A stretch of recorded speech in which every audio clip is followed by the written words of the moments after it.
Alright people, this is me and I'm here by City Field and I'm riding my City Field, and so what I'm doing, I'm pretty much riding home from my job. And I just wanted to say a couple things. This morning, pretty much on my way here, on my way to work, before I got to work, I was like listening to the news, and the news talking about how, you know, you have the situation with Weinstein, and how what happened is like he is dead. And so we heard about that, and then we started thinking about all the things and all the connections that he had to it. Now, I didn't really look much into the story. Just wanted to just give my take on the whole thing real quick.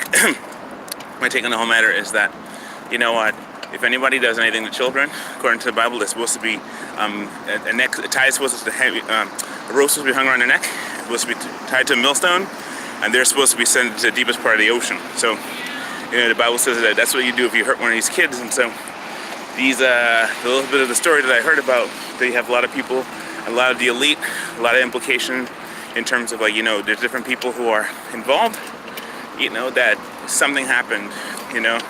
They also said the cameras went dead. Also, they said that pretty much he was on suicide watch.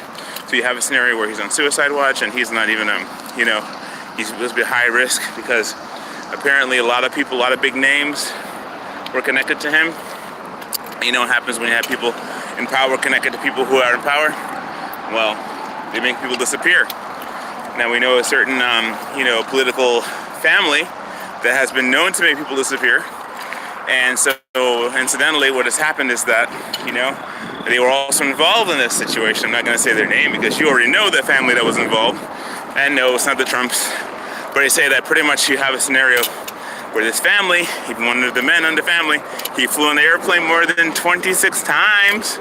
He escaped from Secret Service and everything like that, just so he can go spend time on his Lolita airline. And I've heard that. So it's ironic that this person, you know, all of a sudden gets caught, and everybody knows what he was doing, and the wickedness involved in all what he was doing. And so finally, this man just disappeared, you know? And he disappears off the earth. So I want to say kudos for, you know, divine justice, because he died in a way that's similar to biblical, you know? The Bible said about having that thing hung around your neck. Now, we're not sure if he hung himself. Well, I think that's what they said, but if he hung himself, or, you know, he had double assistant reverse shotgun, double shotgun suicide, you know? But they say yeah, like people who hurt children, they don't fare well in prison. They don't fare well in prison, you know? They say the two most killed people in prison, two sets of people that when they get into a scenario and they end up in a place like prison, especially where this guy was in the general population, you know? And people have a weird way of getting shanked, you know? Of getting shanked for what they do. So in the one situation, you have a scenario where it's like, wait, I gotta turn my light on for a second here. Hold on. I can't see further, so I gotta turn my lights on, so hold on.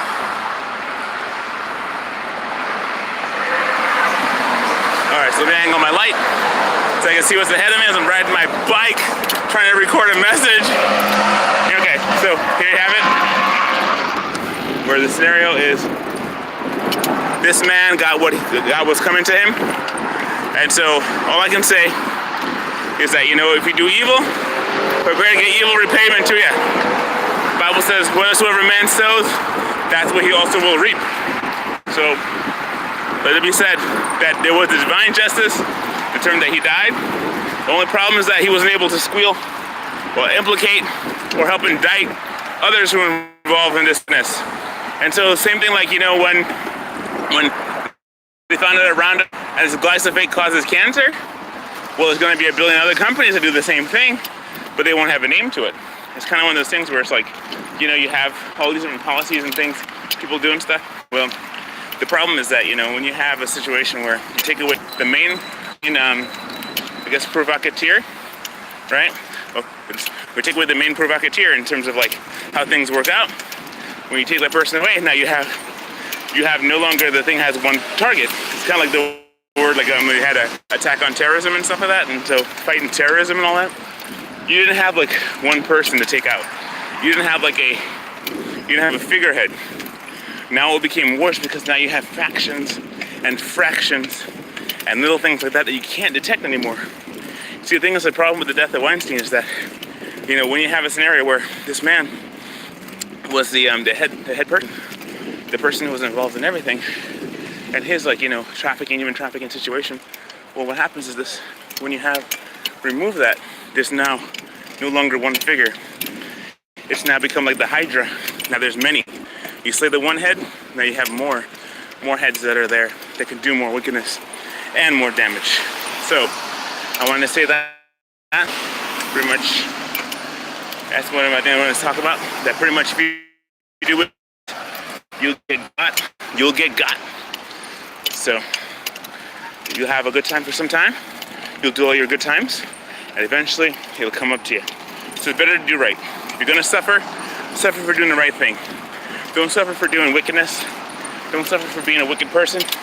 Suffer for being a righteous person, for helping society. Imagine how much good this guy could have done if he wasn't given to his lesser evils, his debased, you know, animalistic self, his sin nature. How much good he could have done. How he could have changed this world. How he could have made the world a better place, you know?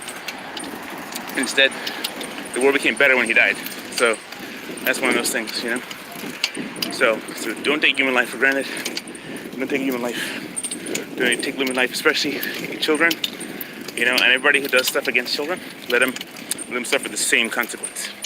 So, talk to you soon. Thank you so much for listening. Bye.